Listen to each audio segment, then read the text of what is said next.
Et puis c'est tellement drôle que j'ai fait le rôle de Kaid. Et du coup, j'ai fait les paints, le troisième groupe. Il va aller sur Flema.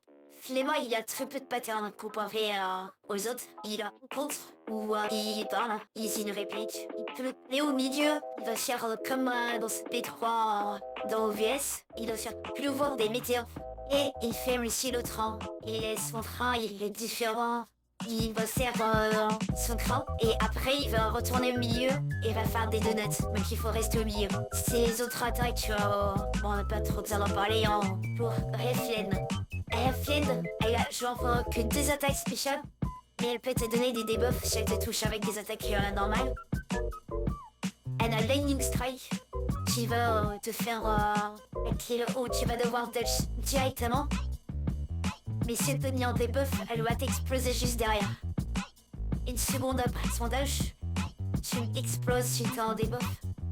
Mais tu peux toujours essayer d'esquiver avec des désirs, l'évasion ou des choses du genre. Et elle va aussi réunir des forces.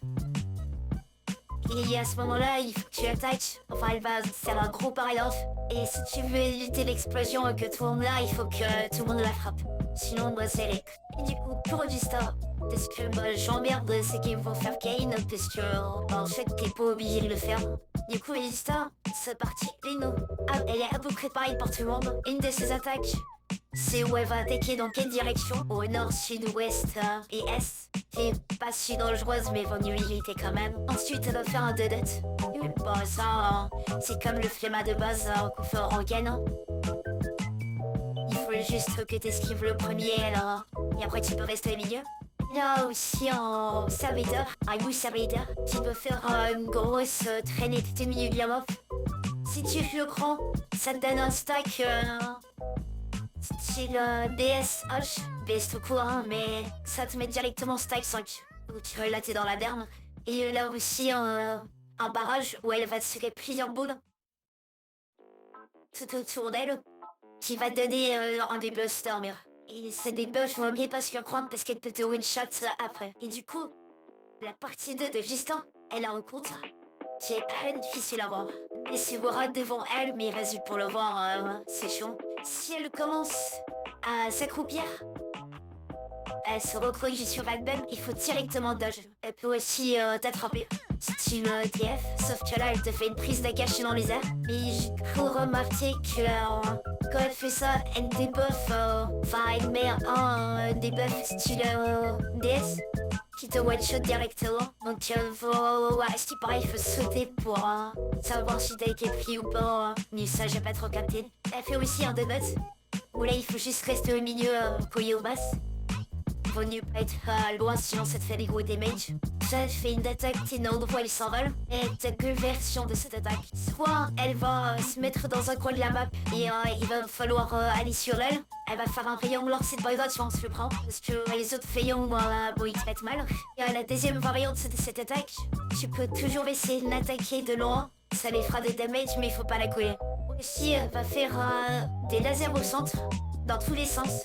C'est pas comme dans la P1, avec les 4 tentacules. Là, c'est vraiment des lasers qui vont balancer un peu partout. Les de nous qui va apparaître quand il sera environ 40 HP, bah, il va falloir l'attaquer ce lot. Jusqu'à elle va retourner au milieu. Et elle va faire à nouveau cette attaque. Mais elle sera invincible cette fois. Et il faut éviter d'utiliser le DZF ou le X-Skill. Parce que sinon, bah, tu mets ta team dans la merde. Cette dernière grosse attaque, où elle annule carrément tout, parce que c'est le nom de l'attaque, un annihilator, qui va s'activer si elle fait 2 fois le central laser. Et je sais pas si le laser après le look compte dedans, on va dire que oui. Mais en gros, elle fait 2 fois l'attaque central laser, t'es sûr qu'elle va faire cette attaque. Cette attaque, elle va faire 3 statues. C'est des barrières comme un peu dans TF. Il faut les détruire, et si tu les détruis pas, bah ça fait une nuke, ça t'explose ou ça te tue. Mais si t'as la détruire, elle est trop derrière, et bah elle sera stun et là ce sera easy win. Ça dépend après de combien elle a d'HP. Mais si elle fait ça sur la fin, on peut dire que c'est free. Moi quand il sera mort, il va enlever ses buffs. Bref, elle va donner 10% de match en plus à la main team. Tandis que Dale Kane, c'est pas trop obligé de le faire.